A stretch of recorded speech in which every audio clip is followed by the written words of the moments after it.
پہلے سے موجود تھے مائی حاجرہ کے ذریعے، تو لہٰذا اسماعیل علیہ السلام یہ آپ کے پہلے بیٹے ہیں اور اسحاق ان کے بعد ہیں۔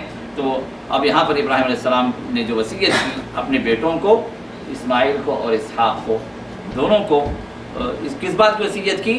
اسی توحید کی، اسی اسلام کی۔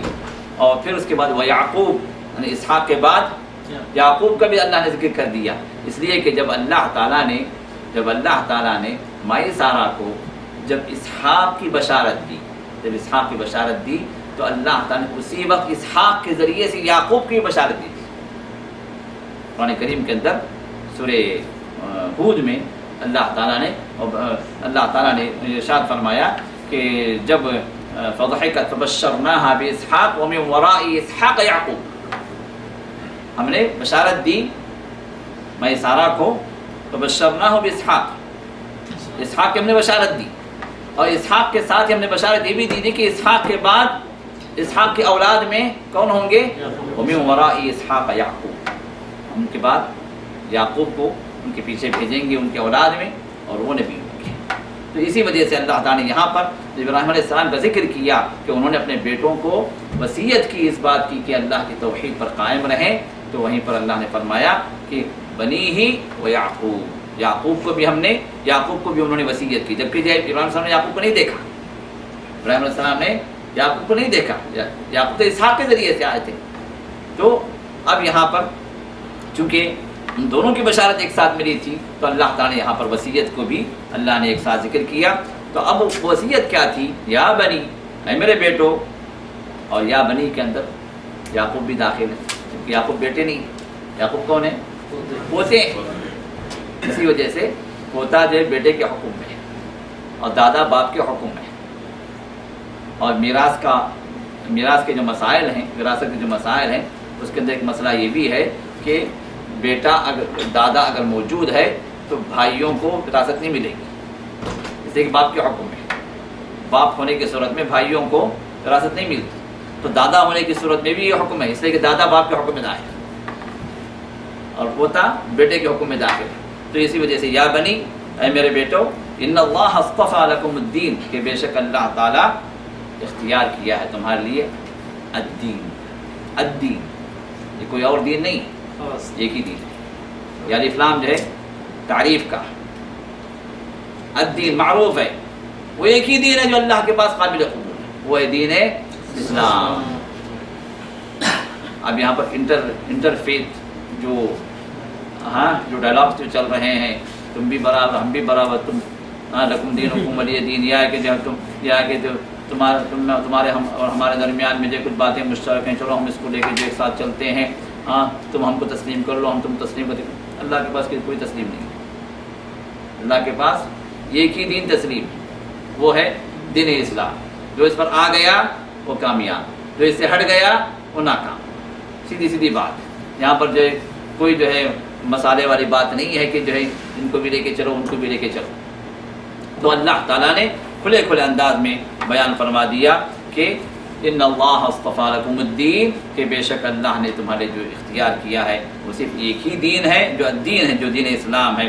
فلا تموتن الا وانتم مسلمون، اب تمہاری کوشش کیا ہونی چاہیے کہ تمہیں جب بھی موت آئے تم حالت اسلام پر، اور یہی حکم مسلمانوں کو دیا گیا۔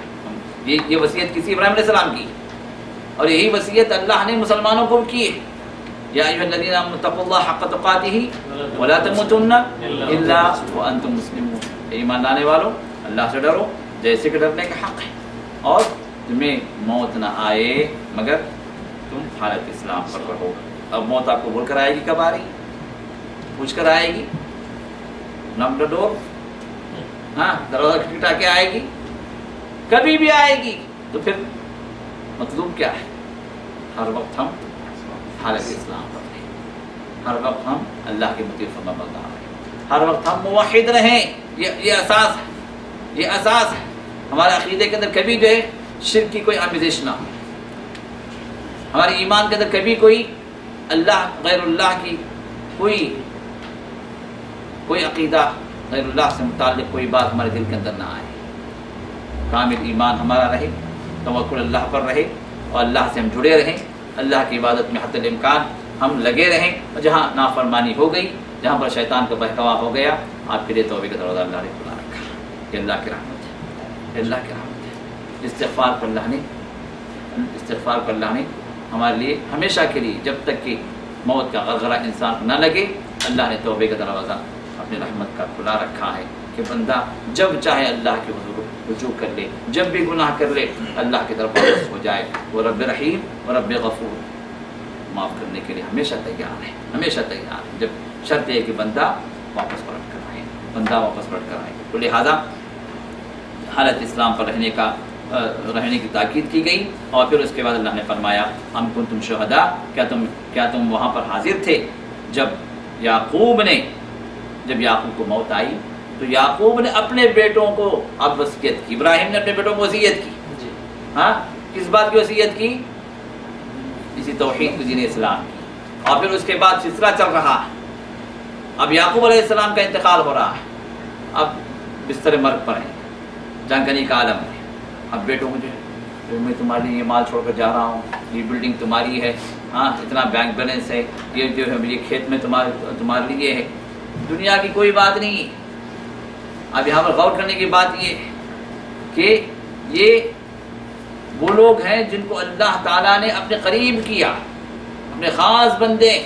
اب ایک خاص بندے جو خاص وصیت کر رہے ہیں اس دنیا سے چل چلاؤ کے وقت میں، ذرا دیکھو خاص وصیت کیا ہے۔ ما تعبدون من بعدی، میرے بعد کس چیز کی تم عبادت کرو گے، کس پر قائم رہو گے، کس کو تم اپنا رب بنا کر رکھو گے؟ یہی تو اصل ہے، یہی تو اصل ہے۔ دنیا کی ہر چیز انسان کو مل جائے، لیکن وہاں پر شرک موجود ہے اس کے عقیدے کے اندر، اس سے بڑھ کر ناکام کوئی بھی نہیں۔ دنیا کی کوئی چیز بندے کو نہ ملے، لیکن اس کے عقیدے کے اندر توحید، شرک نہ ہو، اللہ کے قسم بندہ کامیاب ہے، بندہ کامیاب ہے۔ آج ہم اپنے اولاد کے لیے کیا کچھ نہیں کر رہے ہیں، محنتیں کتنی نہیں کر رہے ہیں، اپنے آپ کو قربان، جوانی ہماری ختم ہو گئی، ہاں جتنی قربانی ہم دے سکتے ہیں سب دے رہے ہیں، لیکن کس چیز کے لیے؟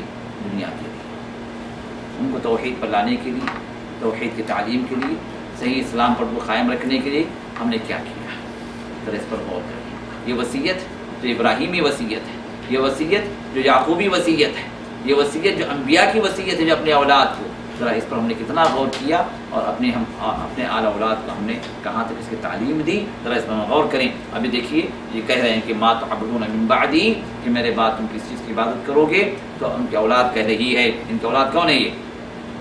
یہ یوسف اور ان کے بھائی، یوسف اور ان کے بھائی، تو وہ کہہ رہے ہیں قالوا نعبد الہک، تو کہتے ہیں کہ ہم آپ کے جو معبود ہیں اور آپ کے آبا و اجداد ابراہیم، اسماعیل، اسحاق کے جو معبود ہیں، جو اکیلا معبود ہے، الہا واحدہ، جو اکیلا معبود ہے، اسی کی ہم عبادت کریں گے، اس سے ہم سر منہ انحراف نہیں کریں گے، اس سے ہم کبھی نہیں ہٹیں گے۔ اور یہی وہ اقرار توحید ہے میرے دوستو، جو انسان کو اللہ کی طرف لے آتا ہے اور اللہ کی رحمتوں میں پہنچاتا ہے اور اللہ کی جنتوں کا حقدار بناتا ہے۔ اس لیے کہ محمد رسول اللہ صلی اللہ علیہ وسلم نے ارشاد فرمایا، معاذ بن جبل کو اپنے پیچھے اپنی اونٹنی پر آپ نے بٹھایا اور کہا کہ اے معاذ، کیا تم جانتے ہو کہ بندوں پر اللہ کا حق کیا ہے؟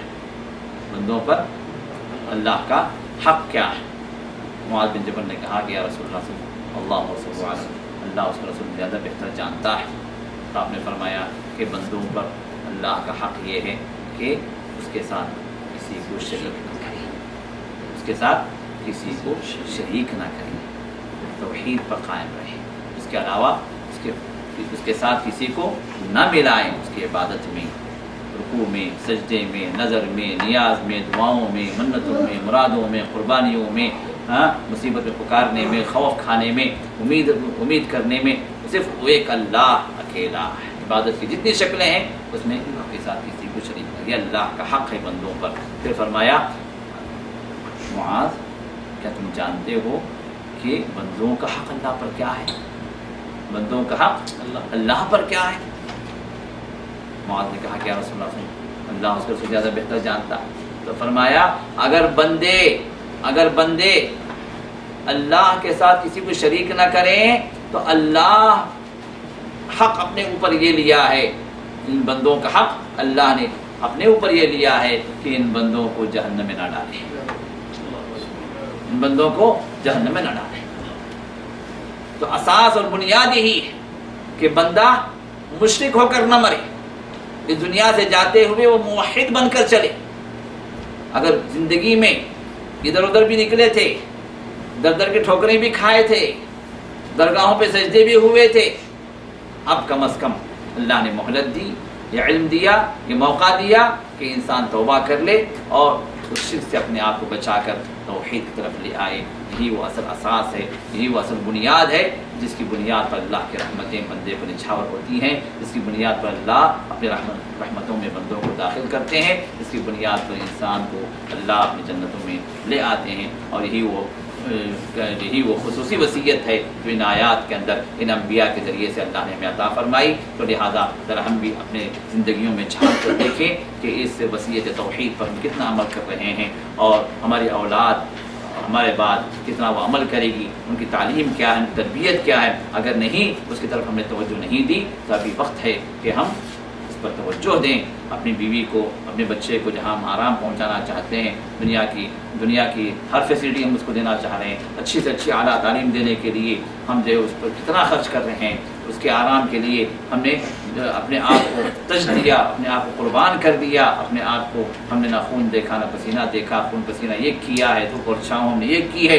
لیکن یہ سب چھوٹ کر جانے والی دنیا، اس کے لیے ہم نے اتنا کچھ کیا، لیکن وہ رہنے والی آخرت جس میں اگر بندہ اس توحید کے نہ ہونے کی وجہ سے اگر ہماری اولاد اگر جہنم میں پہنچ جائے تو کیا ہمیں گوارا ہے کہ ہم جنت میں مزے کریں اور ہماری اعلیٰ اولاد جہنم میں جلتی رہے؟ میرے دوستو ذرا اس بات کی فکر کریں، ہم اپنے آپ کا جائزہ لیں، اپنے خاندان کا جائزہ لیں، اپنے بیوی بچوں کے درمیان میں جو عقیدے ہیں، ان کی جو مسائل ہیں اور ان کے جو اقوال و افعال ہیں، ذرا ان پر نظر رکھیں، کہیں ایسا نہ ہو کہ شرک ان کے درمیان میں گھسا ہوا ہو اور اس شرک کی وجہ سے وہ کہیں جہنم میں نہ پہنچ جائیں۔ تو لہٰذا ہم اس کی کوشش کریں، فکر کریں اور ان کی صحیح تربیت کرنے کے لیے ہم آگے بڑھیں اور اللہ سے دعا کریں، ربنا هب لنا من ازواجنا وذرياتنا قرة اعین واجعلنا للمتقین اماما، کہ ہمارے رب ہمارے بیویوں سے، ہماری اولاد سے اے اللہ ہمیں آنکھوں کی ٹھنڈک پہنچا، آنکھوں کی ٹھنڈک پہنچا کہ ان کی دل کر ان کو دیکھ کر، ان کے اعمال کو دیکھ کر، ان کے عقیدے کو دیکھ کر، ان کے کردار کو دیکھ کر ہمارے دل ٹھنڈے ہو جائیں اور آنکھوں کے اندر ٹھنڈک اتر جائے، ہمیں سکون اطمینان ہو دنیا کے اندر بھی اور آخرت میں بھی ہمارے وہ ساتھ ہوں۔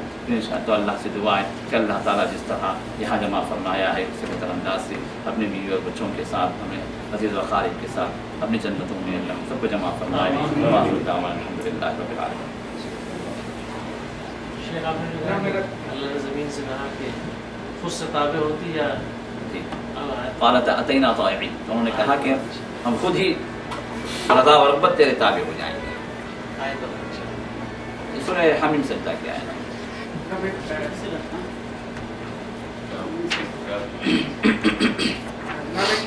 میرا سوال ہے جی جی فرمائیے۔ اس میں عمرہ کے دوران جب عمرہ کمپلیٹ ہوتا ہے جی ہم واپس وہاں سے طواف الوداع کیا ہے کرنا چاہیے؟ کیا ہے طواف وداع جو عمرے کے اندر واجب نہیں ہے، بعض علماء کے پاس مستحب ہے، کر لیں تو بہتر ہے، کوئی مسئلہ اچھی چیز ہے، نہ کریں تو کوئی حرج نہیں، آپ کے عمرے میں کوئی خلل نہیں۔ نہیں تو جو کھجلایا جاتا ہے ایسے کیا کیا جاتا ہے؟ جی جی جی کھجلایا جاتا ہے نا کبھی، کیا کہا کہ کھجلانا بھی نہیں چاہیے، احرام کے جب احرام پہنا ہو تو اس حالت میں کھجلانا بھی نہیں چاہیے۔ نہیں، ویسے کوئی بات نہیں، ویسے کوئی بات نہیں۔ بال جو ہے جس چیز سے منع ہے وہ ہے کہ آپ بال نہ کاٹیں، نہ بال کو جانتے بوجھتے یاد رکھتے ہوئے اکھیڑیں۔ اگر بے خیالی میں بال آپ نے اکھیڑ لیا یا دانت سے ناخن آپ نے کاٹ لیا بے خیالی میں، کوئی حرج نہیں، لیکن جانتے بوجھتے بندہ نہ کرے گا۔ جانتے بوجھتے اگر کریں گے تو پھر فدیہ ہوگا، اور فدیہ کیا ہے؟ 6 مسکینوں کھانا کھلائیں یا 3 روزے رکھیں یا ایک قربانی دیں۔ یہ آیت نمبر